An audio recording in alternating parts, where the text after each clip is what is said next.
High বন্ধুরা, তোমাদের কাছে এইটাই অনুরোধ, ভিডিওটি শেষ পর্যন্ত দেখবেন, তাহলে মজা হবে। দেখুন কি হচ্ছে। বাড়িতে থাকি। কত সব নাটক। कौन है ये लोग? এই যে এগুলো খেয়ে নে। না আমি খাবো না। আরে কি হয়েছে তোর? দে রে মা, আমি তোকে খাইয়ে দিচ্ছি। মা কোথায়? তোর মা কাজে গেছে, চলে আসবে তো। মায়ের জন্য দরদ উঠলে পড়তেছে, কেন যে আসলে আমার জীবনে এই সৎ মা আর সৎ বোন।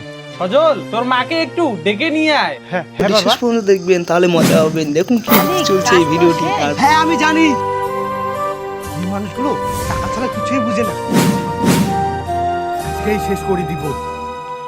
আরে বাবু তুমি? চুপ করে থাকো, তুমি আমার মা হওয়ার চেষ্টাও করবে না। আরে বাবু কি বলিস তুই? তুমি হলে আমার সৎ মা, যে কিনা আমাকে মারার জন্য লোপে আছে। এখন আমি তোর মা। না, সৎ মা, তাই তোমাকে আজকে মারার জন্য। মারবে? না না, আমাকে মেরো না। পার্ট 2 দেখার জন্য একটি লাইক করে কমেন্ট করো।